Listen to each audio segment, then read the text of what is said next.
9 సంవత్సరాల నిరీక్షణ అనంతరం వంగవీటి మోహనరంగ విగ్రహాన్ని కాకినాడ జిల్లా ప్రతిపాడు నియోజకవర్గం ఏలేశ్వరంలో ఆవిష్కరించడం జరిగింది. ఈ సందర్భంగా వంగవీటి మోహనరంగ యూత్ సభ్యులు మాట్లాడుతూ పేదల పక్షాన పోరాడిన రంగాను ఎవరూ మర్చిపోలేరన్నారు. వంగవీటి మోహనరంగ విద్యార్థి దశ నుండి ఎన్నో ఉద్యమాలు చేశారని కొనియాడారు. ఈనాటికి ఆయన జ్ఞాపకాలు ప్రతి ఒక్కరి హృదయాల్లో చెక్కు చెదరలేదన్నారు. అలాంటి మహానాయకుడు లేకపోవడం పెద్ద లోటని, పేదల కోసం పనిచేసిన వ్యక్తులు చరిత్రలో నిలిచిపోతారన్నారు. అలాంటి వ్యక్తులలో వంగవీటి మోహనరంగ ఒకరని కొనియాడారు. త్వరలోనే వంగవీటి మోహనరంగ తనయుడు వంగవీటి రాధ, ప్రతిపాడు నియోజకవర్గ ఎమ్మెల్యే వరపుల సత్యప్రభారాజ, కూటమి నాయకులు రంగ అభిమానులతో భారీ ఎత్తున కార్యక్రమం చేపట్టే అవకాశం ఉందని వంగవీటి మోహనరంగ యూత్ సభ్యులు తెలిపారు. ఈ కార్యక్రమంలో పిడుగు భద్రం, నడికట్ల వెంకన్న, పిడుగు క్రాంతికుమార్, నగిరెడ్డి శ్రీను, పొట్టపల్లి బుచ్చి, తోట గోపాలకృష్ణ, గొల్లపల్లి వెంకటేశ్వర్లు, నల్లాల బాబులు, వంగవీటి మోహనరంగ యూత్ సభ్యులు పాల్గొన్నారు. ఈరోజు బడుగు బలహీన వర్గాల ఆశాజ్యోతి, పేదల పెన్నిది, తన జీవితం మొత్తం పోరాటాల కోసం తన జీవితాన్ని అంకితం చేసిన మహనీయుడు, మహానాయకుడు శ్రీ వంగవీటి మోహనరంగ గారి విగ్రహం ఏర్పాటు చేయడం జరిగింది. ఇది గత కొన్ని సంవత్సరాల క్రితమే మేము ఏర్పాటు చేయాలి, కానీ కొన్ని శక్తులు మమ్మల్ని అడ్డుపెట్టి మమ్మల్ని ఈ విధంగా ఇన్ని సంవత్సరాలు లేట్ చేయడం జరిగింది. కానీ ఈ కూటమి ప్రభుత్వంలో మన ఎమ్మెల్యే గారు అవ్వచ్చు, గ్రామ నాయకులు అవ్వచ్చు, వీళ్ళందరూ కూడా మాకు సహకరించి ఈ విగ్రహం ఏర్పాటుకి సహకరించారు. దానికి మేము ప్రత్యేకంగా ఎమ్మెల్యే గారికి, కూటమి నాయకులకి అందరికీ కూడా మేము మా వంగవీటి రంగ అభిమానుల తరపున ధన్యవాదాలు తెలియజేసుకుంటున్నాను. ఇది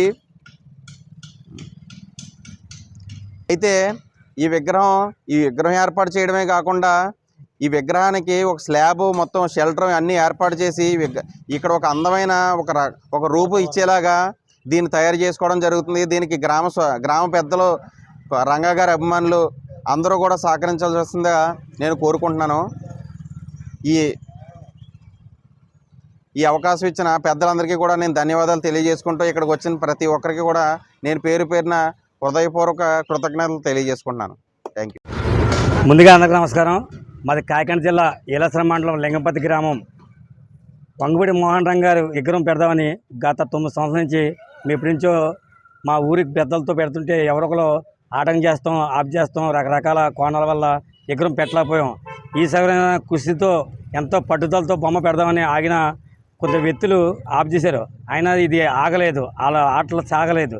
మా పత్తిపాడు నియోజకవర్గం ఎమ్మెల్యే గారు వరపుల సత్యప్రభారాజా గారు వారి దగ్గరికి అనుమతి తీసుకుని మా గ్రామ పంచాయతీ ఆఫీసర్తో పర్మిషన్ తీసుకుని మా గ్రామ పెద్దలతో పర్మిషన్ తీసుకుని విగ్రహం ఏర్పాటు చేసాం. జై వంగవీటి రంగ గారు, జై. ఈరోజు లింగంపతి గ్రామంలో మంచినీళ్ళ చెరువు వీధిలో వాటర్ ట్యాంక్ పక్కన వంగవీటి మోహనరంగ గారి విగ్రహం ఏర్పాటు చేయడం జరిగింది. అలాగే ఈ విగ్రహం ఏర్పాటు చేయడమే కాక వంగవీటి మోహనరంగ గారి అభిమానులు ఎంతోమంది ఈ ఏర్పాటు చేయడానికి సహకరించి, వారు ఏదో విధంగా మనకి సహకరించి ధన రూపంగా కానీ సాయం రూపంలో కానీ అన్ని విధాలా సహకరించి ఈ విగ్రహం ఏర్పడడానికి కృషి చేశారు. అలాగే విగ్రహం ఏర్పాటు చేయడం జరిగింది. దీనికి చక్కటి వాతావరణం రూపుదిద్ది రానున్న రోజుల్లో వంగవీటి మోహనరంగ గారి కుమారుడైన వంగవీటి రాధా గారిని కూడా ఇక్కడికి పిలిపించి మన సమస్త వంగవీటి మోహనరంగ గారి అభిమానులు కూడా పిలిపించి భారీ ఎత్తున ఇక్కడ ఒక మీటింగ్ పెట్టి బాగా చేయాలనేసి మా అందరి ఆశయం కూడాని. అలాగే ముందుకు మేము వెళ్తామనేసి వంగవీటి మోహనరంగ గారి అభిమానులందరూ కలిసికట్టుగా ఉండి ఈ కార్యక్రమాలన్నీ చేస్తామని మనం చేసుకుంటున్నాం. జై వంగవీటి మోహనరంగ.